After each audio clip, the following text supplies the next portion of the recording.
안녕하세요. 오늘의 데일리 뉴스레터에 오신 것을 환영합니다.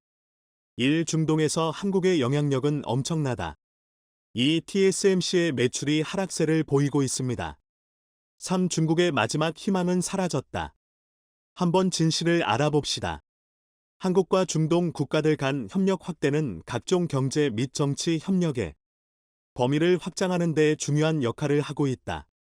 이 두 지역은 문화, 지리 및 역사적으로 차이가 있지만 지역 및 국제적으로 안정된 평화를 구축하는 데 공통의 관심사가 있다.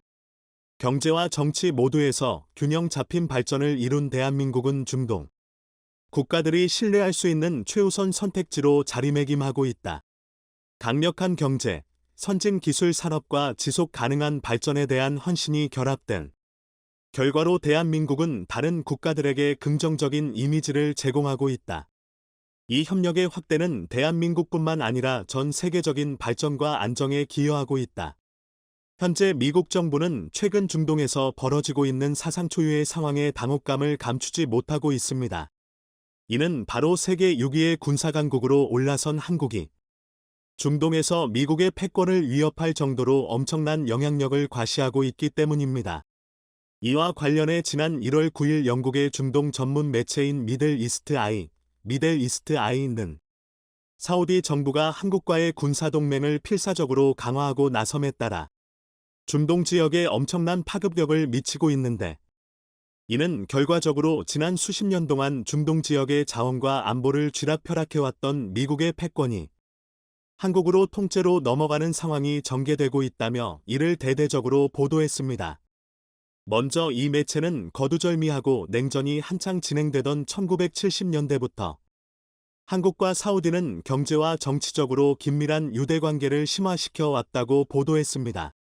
실제로 이 매체는 그 당시에 현대와 삼성을 비롯한 수십 개의 한국 기업들이 수많은 건설 노동자를 사우디에 파견함으로써 막대한 중동 특수를 누렸고 이를 통해 한국의 경제 발전에도 지대한 영향을 미쳤다고 보도했습니다. 그리고 이 매체는 반세기 가까이 이어져 왔던 두 나라의 긴밀한 관계는 오늘날에 이르러서도 다양한 분야에서 눈부신 성과를 만들어내고 있다고 보도했습니다. 반세기가 지난 지금 두 나라는 인프라에 대한 석유와 달러의 단순한 교역을 넘어 사우디가 필요로 하는 한국의 우수한 첨단 전자와 통신을 비롯해 방위산업에 이르기까지 확장적인 파트너십으로 전환했다. 특히 이 매체는 지난해 1월에 한국 대통령이 수교 60주년을 기념해 사우디를 국빈으로 방문함으로써 마침내 두 나라의 관계가 미래지향적인 전략적 동반자 관계로 격상됐고 이는 사우디 정부가 자국의 새로운 신성장 동력을 구축하는 과정에서 한국과의 협력을 가장 우선시하는 촉매제로 여겨지고 있다고 소개했습니다. 그도 그럴 것이 지난해 11월에 한국 대통령의 사우디 방문에 대한 담방 차원에서 한국을 전격적으로 방문한 빈살만 왕세자가 한국 기업들과 무려 300억 달러, 37조 원에 달하는 비즈니스 계약을 일사천리로 체결했을 뿐만 아니라 한국과 다방면에 걸쳐서 협력을 강화하고 싶다는 의지를 강력하게 내비쳤다는 것입니다. 그는 특히 방위산업과 인프라 그리고 건설 분야에서 한국과의 협력을 획기적으로 강화하고 싶다고 말했다. 서울에서 진행된 논의는 석유 수출을 넘어 경제를 다변화하겠다는 사우디의 비전 2030분 계획이 대부분이었다. 특히 영국의 중동 전문 매체인 에미는 5천억 달러, 620조 원 규모의 네옴시티 프로젝트 또한 사우디 정부의 배려로 한국 기업들이 독점할 가능성이 매우 높아지고 있다고 보도했습니다. 실제로 이 매체는 지난해 11월에 있은 사우디 왕세자의 한국 방문을 계기로 건설과 석유화학을 비롯해 제약과 농업, 그리고 개인과 에너지 분야까지 망라하는 26건의 네옴시티 프로젝트 계약을 한국 기업과 맺은 것만 놓고 보더라도 그 같은 상황을 여실히 증명해준다고 보도했습니다.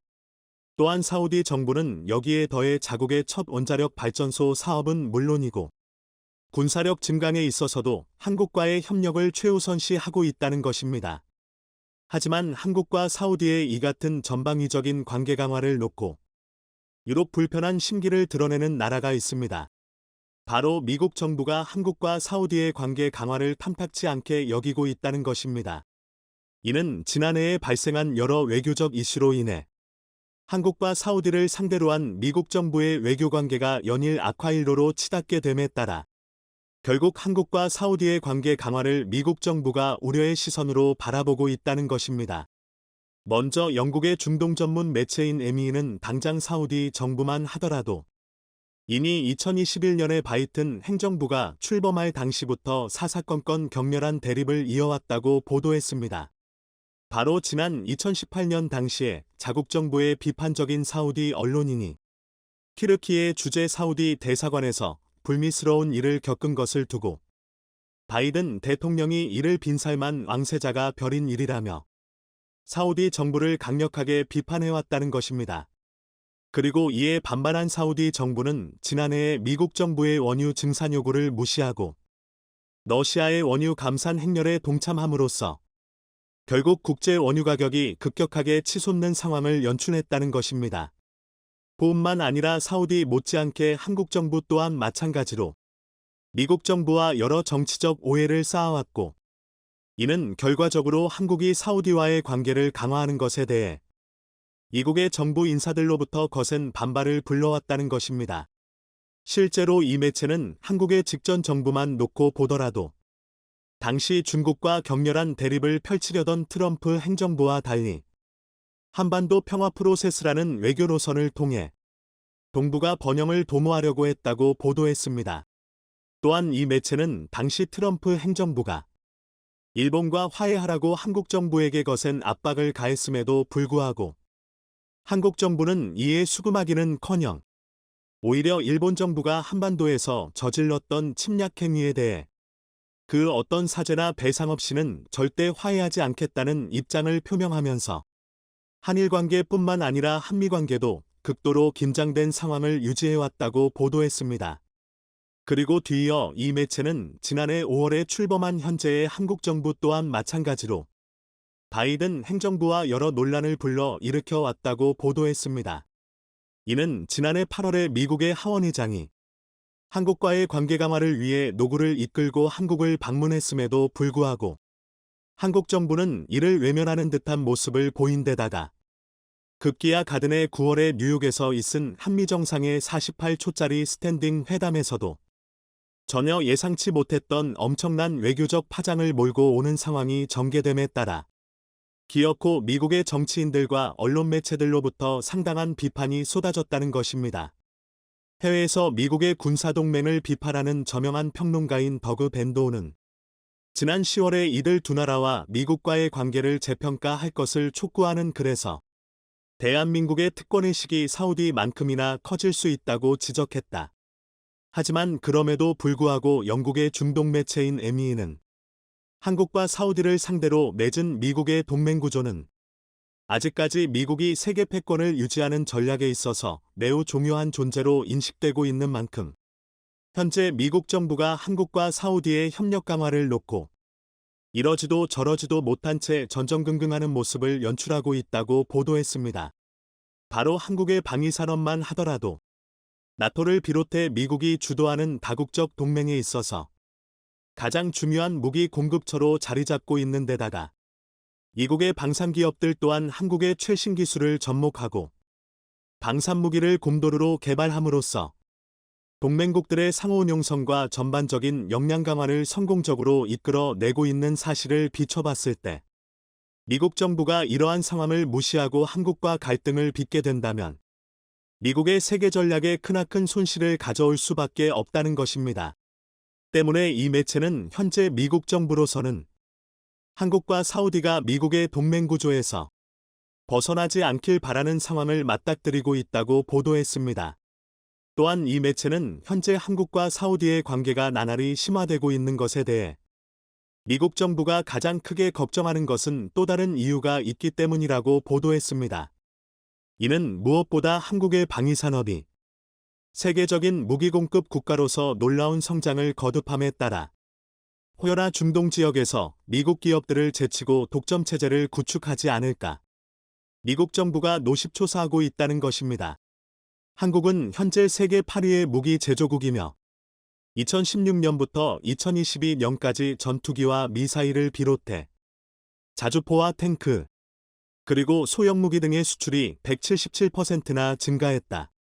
특히 이 매체는 한국의 방위산업이 해가 갈수록 엄청난 급성장을 거듭하는 것은 현재 폴란드를 비롯한 유럽 각국에서 한국제 방산무기를 대규모로 도입하고 있기 때문인데, 이는 도입 시기가 한없이 늦어지는 값비싼 미국제 방산무기보다 한국제 방산무기의 품질과 가격이 더 매력적일 뿐더러 인도 시기 또한 상당히 빠르기 때문이라고 보도했습니다. 그리고 뒤이어 이 매체는 유럽에서의 이 같은 상황에 더해 사우디와 아랍에미리트를 비롯한 중동의 주요 국가들 또한 최근 들어 미국제 방산무기 대신 한국제 방산무기를 대거 도입하려는 움직임을 보이고 있다고 보도했습니다.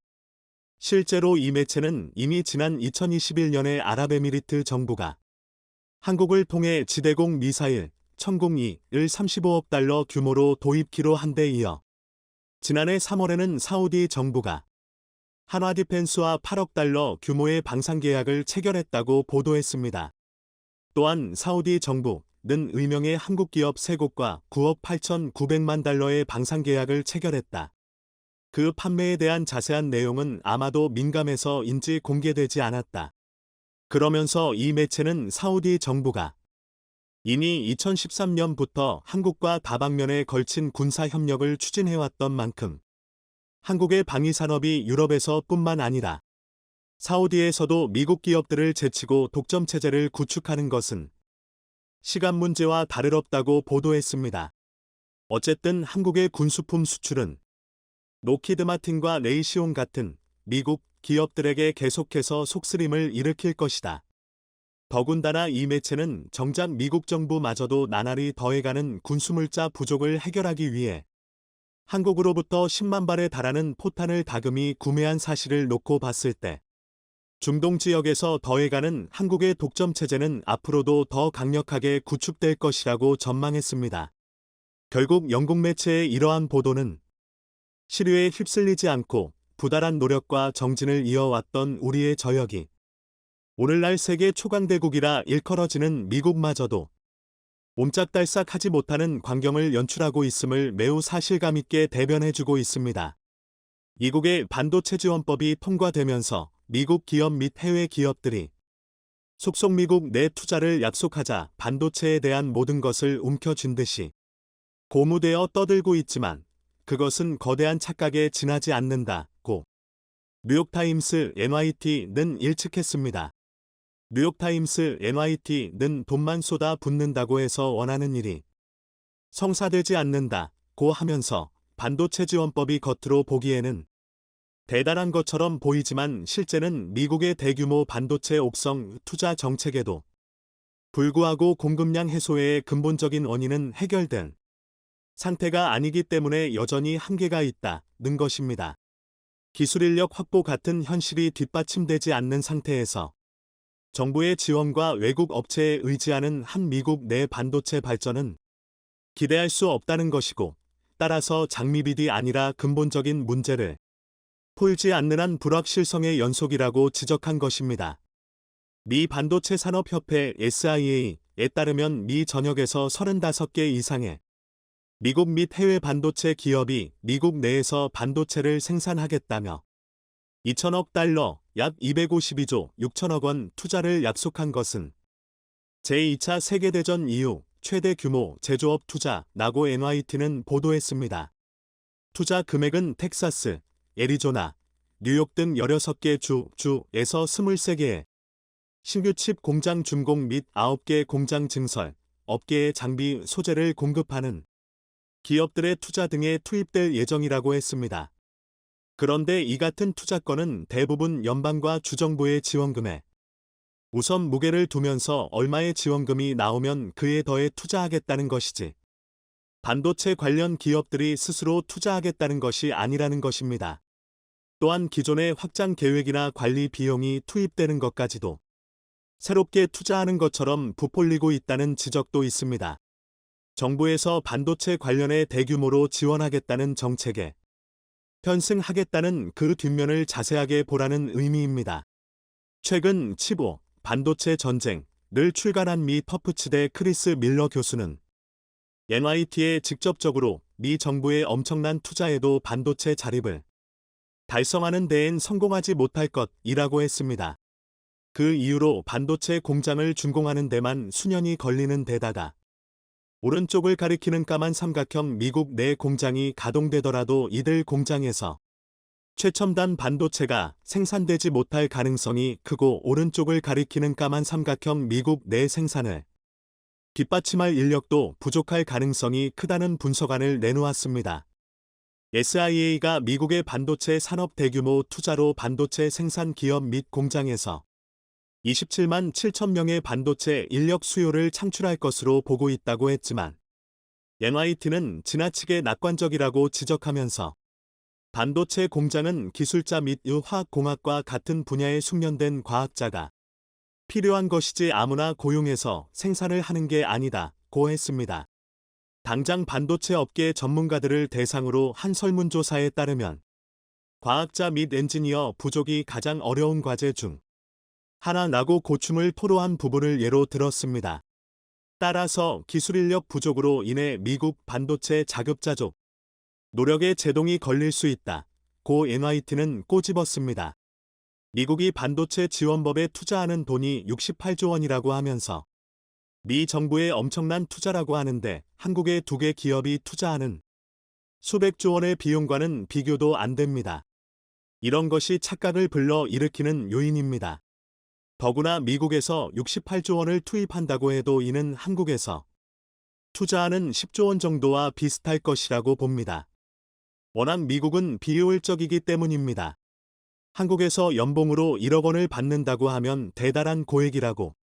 하지만 북미에서 특히 캐나다보다 미국에서 연봉 8만 불 정도는 웬만한 직장인이 받는 금액입니다. 한국에서 연봉 1억 원을 받을 정도의 고급 인력 정도 되면 미국에서는 수십만을 정도 되고 밀리언 정도의 봉급을 받는 임원들은 숱하게 많습니다. 그렇기 때문에 한국과 미국에서 잡는 예산이나 집행 비용은 크게 다를 수밖에 없습니다. 항상 말씀드리는 것처럼 한국에서 10조 원이 필요하다고 하면 미국은 100조 원을 책정하는 것 같은 이치입니다. 68조 원 결코 큰돈이 아닙니다.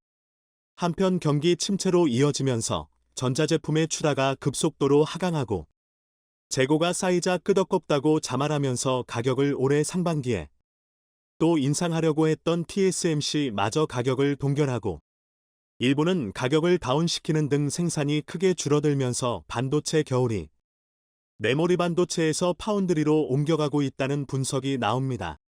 세계적인 인플레이션과 경기 침체 여파로 소비자의 소비 심리가 위축되자 곧바로 스마트폰이나 PC와 같은 디바이스 구매 감소로 이어졌습니다. 디지타임스는 2023년 1분기에는 공장 가동률이 크게 하락할 것이다. 현재 재고가 최고치에 달해 1분기 매출이 전분기 대비 15% 감소하고 이후에도 추가 감소할 수 있다. 고 보도했습니다.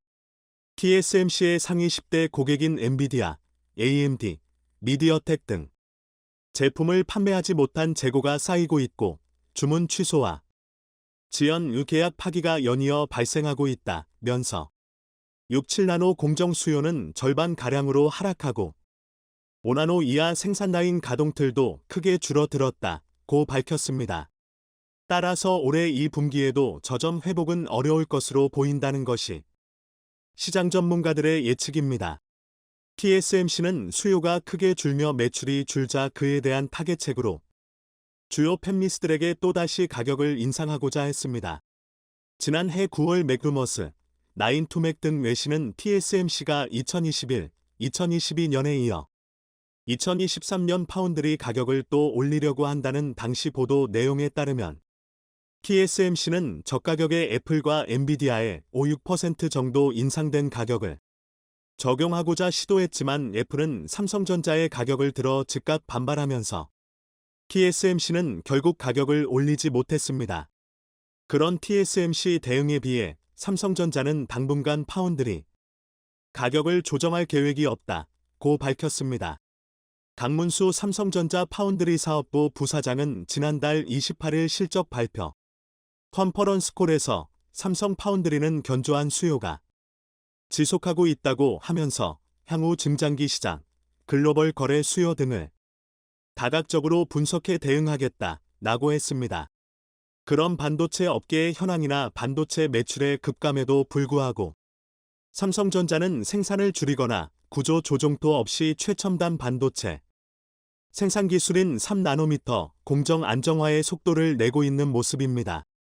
히 EUV, 극자외선, 노광 장비의 수를 비약적으로 높일 열쇠 중 하나로 언급되는 핵심 장비 펠리켈이 올해부터 삼성전자 최신 공정의 테스트로 적용되면서 TSMC와의 경쟁 구도에서 우위를 차지할 수 있을 것이라는 전망이 나옵니다.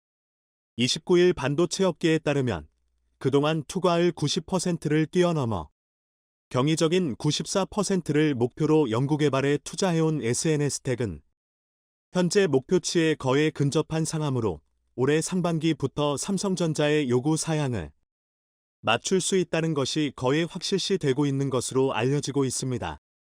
회사 내부 사정의 밝은 관계자는 펠리를 양산을 위한 공장 설립이 거의 마무리 단계이며 장비 발주가 시작된 것으로 알고 있다고 했습니다.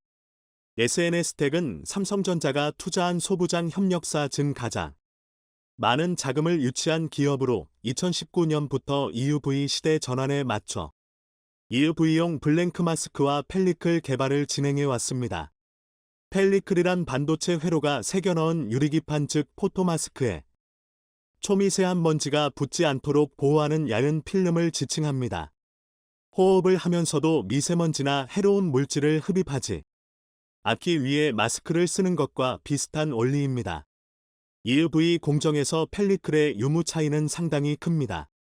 반도체 업계 관계자는 EUV 노광 공정은 매우 섬세한 과정인데 특히 회로가 그려지는 포토마스크의 오염이 술 저하의 큰 원인이 된다고 했습니다. 특히 반도체 회로가 그려지는 포토마스크의 가격이 개당 수억 원을 넘나들기 때문에 투과율이 높은 펠리클을 사용한다면 술 자체를 끌어 올릴 수 있기 때문에 전체적인 생산 비용을 줄일 수 있게 된다고 설명했습니다. 즉 EUV 장비는 미세한 파장의 빛이 거울에 반사하는 원리로 회로를 그리기 때문에 빛을 일정한 수준으로 유지하는 것이 중요한데 이 과정에서 가장 중요한 것이 바로 펠리클의 투과율이라는 것입니다. 삼성전자는 이런 광원 손실을 최소화하기 위해서 80%가 아닌 펠리클 투과율의 한계를 깬 90% 이상을 주문해온 것으로 알려져 있습니다. 반도체 업계 한 관계자는 현재 투과율 90% 이상의 펠리클은 아직 어떤 반도체 기업도 도입하지 못하고 있다고 했습니다. TSMC도 낮은 생산성을 감수하면서 어쩔 수 없이 80%대의 투과율을 가진 펠리클을 사용하고 있다며 삼성전자의 협력사가 투과율 90% 이상의 펠리클을 적용할 경우 TSMC와의 경쟁에서 더욱 유리한 고지를 점할 수 있을 것이라고 전망하고 있습니다. 며칠 전 네덜란드의 반도체 노광장비 회사인 ASML은 2022년 회계연도 연례보고서를 통해 중국 법인의 중국인 직원이 자사 독점 기술과 관련된 데이터를 무단으로 반출한 사실이 드러났다며 포괄적인 내부 조사와 네덜란드 수사당국 보고했다는 입장을 내놓았습니다. ASML은 극자외선 노광장비의 독점적인 제조기업으로 삼성전자와 대만의 TSMC 등이 주요 고객으로 있는 첨단 미세 공정을 달성하기 위한 핵심적인 기술을 가지고 있습니다. 중국 내 반도체 기업들이 오래전부터 ASML의 극자외선 노광장비 도입을 원했지만 이국이 허가를 내주지 않아 수출이 무산된 만큼 반도체 핵심 기술 확보에 혈안이 되어 있는 중국이 자국 국적의 직원을 포섭하여 ASML의 독점적인 기술을 유출한 상황입니다. 중국으로부터 기술 탈취 시도가 더욱 빈번해지고 대담해지는 가운데 이국에선 본격적으로 한국과 대만을 향해 미국 시장과 중국 시장 중 어느 곳을 선택할 것인지 양자택일을 강요하고 있습니다. 지난해부터 본격적으로 시작된 미국의 반도체 지원법. 미국에 투자한 반도체 기업들에게 인센티브와 세금 혜택 등 보조금을 지급하는 법안으로 삼성전자와 대만의 TSMC 등이 수조 원 이상의 혜택을 받았습니다. 특히 삼성의 경우는 10년가량의 막대한 세금 혜택을 받게 되는 등 안 그래도 규모가 큰 미국 시장에서 막대한 경제적 이익을 올릴 것이란 기대가 있었지만 세상에 공짜란 없는 것처럼 카도체 지원법에 대한 우려가 나오기 시작했습니다. 미국 반도체 지원법에 포함된 가드레일 조항에 따르면 미국에서 반도체 보조금을 받은 기업들은 중국의 반도체 관련한 투자를 새롭게 진행하면 안 된다는 것입니다. 특히 삼성과 SK하이닉스 등 한국의 반도체 기업들이 중국 시장의 절반 이상을 차지하는 규모의 낸드 플래시 공장을 보유 중이지만 만약 미국으로부터 보조금을 받게 되면 중국 투자는 멈추게 되고 반대로 미국의 보조금을 받지 않는다면 중국 투자를 계속할 수는 있지만 대중 반도체 포위전선에서 이탈한다는 점에서 굉장한 부담으로 작용될 것으로 보입니다.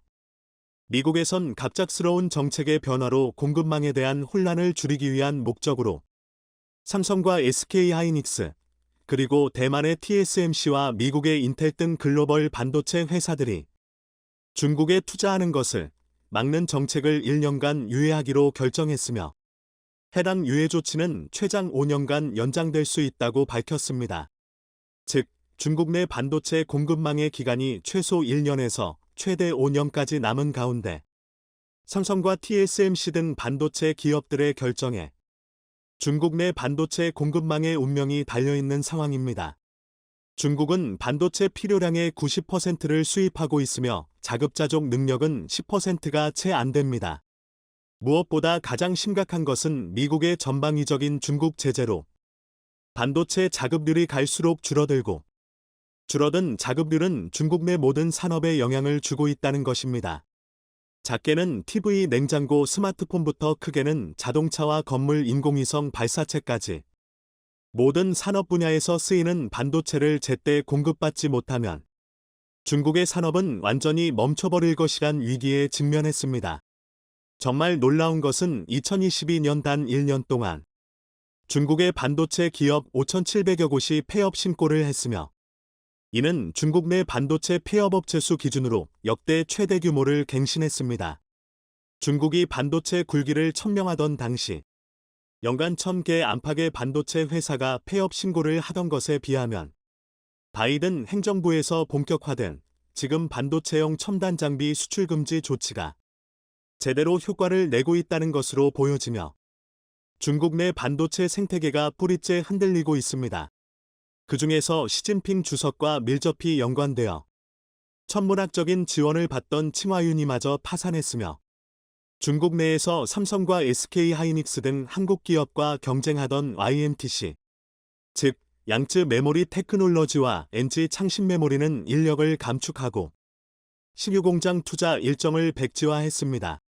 일부 사업 구조에서 적자로 전환되었으며 장기간의 반도체 불황이 예상되는 만큼 무리한 확장을 추구하다간 파산할 위험이 높아진다는 것입니다.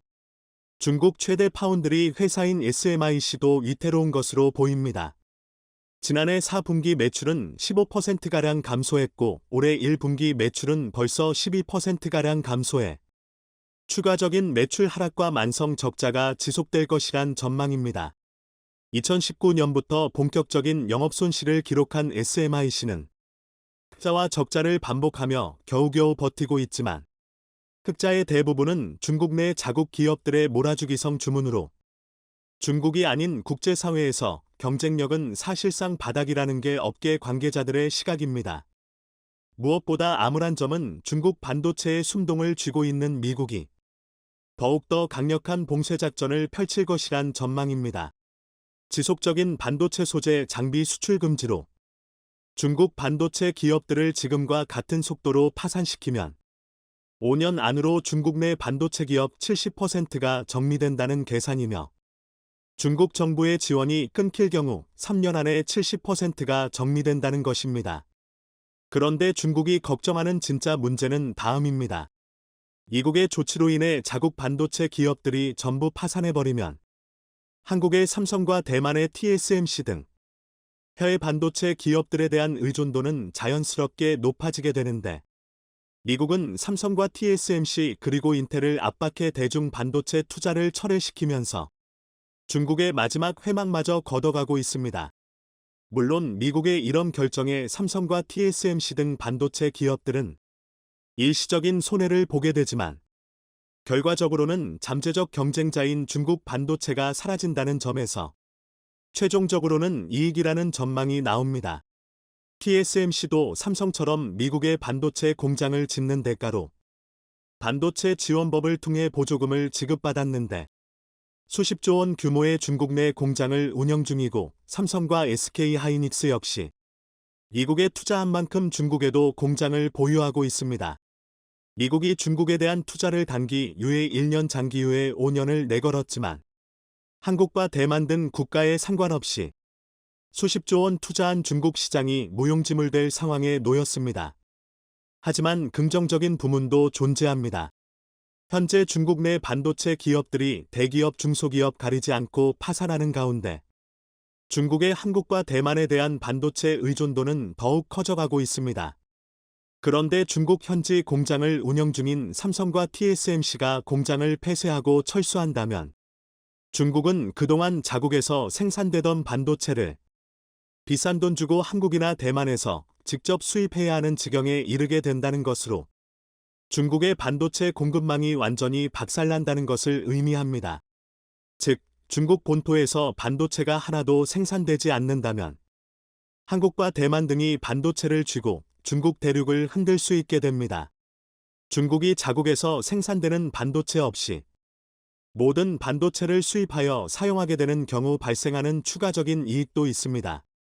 중국은 현재 TV와 냉장고 등 가전제품부터 내연기관 자동차와 전기차까지 대부분의 산업 분야에서 한국과 경쟁 중입니다. 그리고 이런 모든 산업 분야에서 반도체는 필수 소재로 탑재되고 있는데 한국은 반도체를 자국에서 생산에 탑재하게 되면 수입해서 탑재해야 하는 중국보다 온갖 면에서 유리한 위치를 선점할 수 있고 이런 장점은 수출 경쟁력에서 한국산 제품이 중국산 제품보다 압도적인 우위를 가질 수 있게 됩니다. 기존엔 한국산 제품이 품질은 좋지만 가격이 비쌌는데 앞으론 한국산 제품이 품질도 좋지만 가격적인 면에서도 중국에게 앞설 수 있는 경쟁력을 확보 가능하다는 것입니다. 앞으로 가져갈 반도체 패권을 완전히 잃어버릴 위기에 놓인 중국은 비상에 걸렸습니다. 그동안 삼성과 SK하이닉스 등 한국 기업에게 중국 시장을 개방하는 조건으로 많은 이익을 가져갔고 자국 내 반도체 기업들에 대한 보조금과 지원을 대폭 늘리면서 한국 기업들과의 경쟁에서 우위에 있도록 유도했지만 이제는 한국 기업들이 중국 시장에서 철수하는 것을 막고 자국 산업의 반도체 공급망을 지키기 위해 한국 반도체 기업들을 붙잡아야 하는 상황에 놓였습니다. 2000년대 이후 20년 동안 폭풍 같은 성장을 이룩한 중국의 산업이 반도체라는 핵심 요소를 제거하자 무기력하게 무너지면서 빙하기에 돌입한다는 것입니다. 이에 중국 측에선 반도체 소재 부품 장비들 생산하는 기업에 너도나도 투자하고 있는 상황입니다. 첨단 미세공정 반도체를 만들어내기 위해선 소부장 기술력이 반드시 필요한 상황이며 대외적으로 기술력 확보의 견제를 받고 있는 중국은 소부장 국산화를 통해 미국이나 유럽의 견제 속에서도 첨단 반도체를 생산하려는 목표를 가지고 있습니다. 며칠 전 글로벌 시장조사 업체들에 따르면 중국 내 투자기업들은 자국 반도체 소부장 기업에 13조 원의 투자를 했는데 이는 과거의 연간 투자금 1천억 원 가량의 130배 이상에 해당하는 금액입니다. 게다가 중국 당국이 해외 기업들의 기술력을 확보하는 데 주력하는 만큼 확보한 기술력으로 반도체 소부장에 집중하려는 정책들이 나오고 있습니다.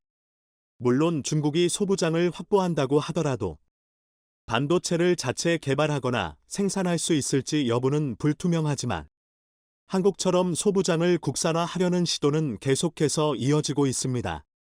지금도 미국이 나서서 한국과 대만을 향해 중국 내 투자를 접으라는 신호를 보내는 만큼 중국 산업과 경제의 아킬레스건인 반도체 분야는 더욱 위태로워질 것으로 보이며 중국의 국가 경쟁력은 미국의 제재가 어디까지 언제까지 이어지는지에 따라 미래가 달렸다는 평가가 나오고 있습니다. 이번 소식의 시청자 여러분들은 어떻게 생각하시나요? 소중한 의견을 댓글로 남겨주시면 저희가 확인하고 시청해 주셔서 감사합니다.